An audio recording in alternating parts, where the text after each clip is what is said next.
आज महाविकास आघाडीची या ठिकाणी बैठक झालेली आहे, मोठा प्रतिसाद त्याला दिसतोय। काय बैठकीत ठरलेलं आहे आणि शिर्डी लोकसभेसंदर्भात उमेदवार ठरलाय का महाविकास? तुम्ही इंडिया आघाडी विचारता की महाविकास आघाडी? शिवसेना, काँग्रेस, NCP आहे। हे शिवसेना उद्धव बाळासाहेब ठाकरे, NCP शरद पवार साहेब आणि काँग्रेस आहेत।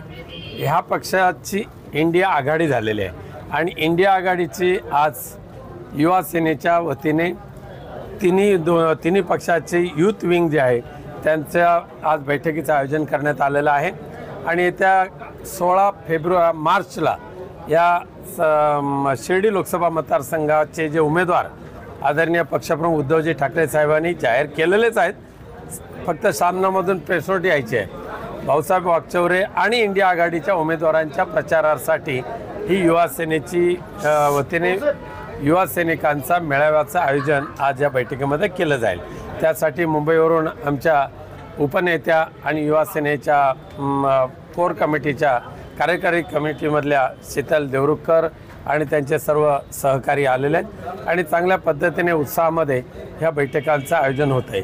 शिर्डी लोकसभेची जागा उभाटाकडे आली असं तुम्ही स्पष्ट करता? नाही, शिर्डी लोकसभा मतदारसंघाची जागा उभाटा नाही, उद्धव बाळासाहेब ठाकरे या पक्षाकडे आलेलीच आहे आणि उद्धव साहेबांचा नुकताच दौरा झालेला आहे आणि या शिर्डीवासियांनी सुद्धा जे त्यांचं स्वागत केलेलं आहे हे महत्त्वाचं आहे। म्हणजे शिर्डीच्या जागेवरून जो काँग्रेस आणि शिवसेनेचा जो तिढा होता तो सुटला असं म्हणायचं? तिढा नाही आहे, एक ठीक आहे वैचारिक मागणी, म्हणजे लोकसभेच्या अधिकाधिक जागा आपल्या पक्षाला मिळाव्यात असं जर प्रत्येक पक्षाच्या नेत्यांना वाटलं तर त्याच्यामध्ये काय वावगं नाही आहे। पण ते जसं आता भारतीय जनता पक्ष, गद्दार गट आणि अजित पवार गट हे ज्या पद्धतीने एकमेकाच्या उरावर बसलेले आहेत तशा पद्धतीचा प्रयोग इंडिया आघाडीमध्ये नाही आहे। जे आहे ते सामोपचाराने सलोख्याने आहे, पण कोणत्या परिस्थितीमध्ये महाराष्ट्रामध्ये भाजप आणि गद्दार गटांना गाडायचं आणि इंडिया आघाडीचे उमेदवार निवडून आणायचे हा निर्धार आम्ही सर्वांनी केलेला आहे। भाजपची दुसरी यादी जाहीर झाली आहे, मात्र अजून इंडियाची कोणतीही नावाची घोषणा झालेली नाही आहे, का उशीर केला जातो? अजय तसे काही आवश्यकता नाही आहे।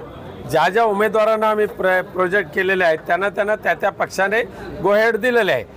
आचारसंहिता लागत नाही हे आधी पहिलं समस्या आपल्या देशासमोर। दुर्दैव आहे की 75 वर्षाचा अमृत महोत्सव आपण साजरा करतोय स्वातंत्र्याचा आणि अमृत महोत्सव वर्षामध्ये निवडणूक आयोगच व्हेंटिलेटरवर आहे, ही दुर्दैव आहे।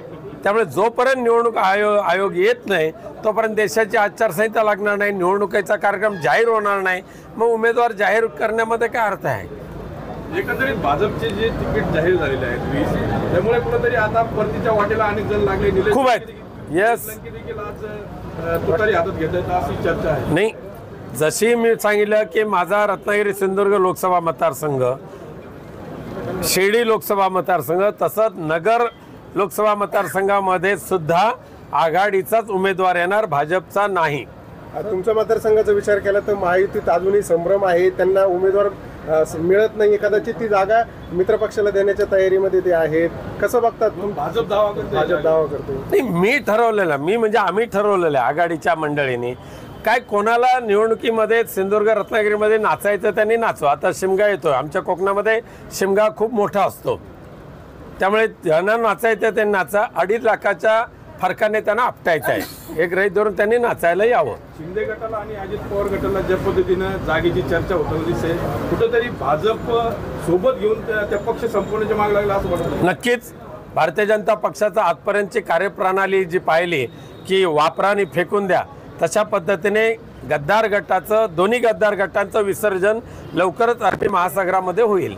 बौद्ध समाजामध्ये नाराजी आहे लोकसभा मतदारसंघात, बौद्ध समाजाची नाराजी आहे, त्यांचं म्हणणं आहे की महाविकास आघाडीनं बौद्ध समाजाचा उमेदवार द्यावा, ते नोटाचं सुद्धा ऑप्शन निवडायला तयार आहे। मला वाटत नाही की या संपूर्ण देशातला किंवा महाराष्ट्रातला बौद्धजन समाज जो आहे त्यांचा विश्वास माननीय उद्धवजी ठाकरे साहेबांवर आहे, यांचा विश्वास शरद पवार साहेब आणि राहुल गांधी यांच्यावर सुद्धा आहे। नोटाचा ते वापर करणार नाही, कारण परमपूज्य बाबासाहेब आंबेडकरांनी निर्माण केलेलं संविधान हे सध्याचे भारतीय जनता पक्षाचे एकाधिकारशाही हुकुमशाही चालवणारे पंतप्रधान ज्या पद्धतीने गुंडाळून टाकतात, मोडतोड करून टाकतायत आणि जर दुर्दैवाने परमपूज्य बाबासाहेब आंबेडकरांच्या दुर्दैवाने पुनश्च एकदा मोदी 400 पार केला तर पुढचा प्रजासत्ताक दिन साजरा होईल की नाही शंका आहे.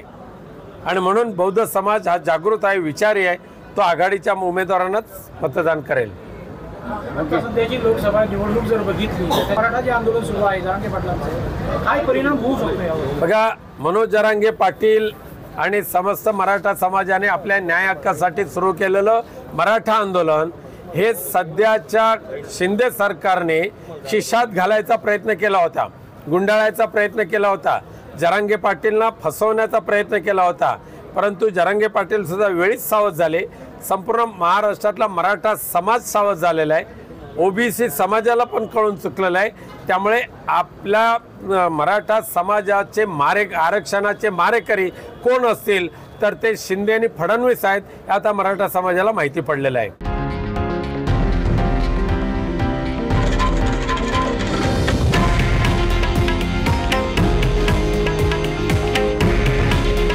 हे आहे देशातील नंबर 1 न्यूज नेटवर्क आणि आपण पाहत आहात TV9 मराठी.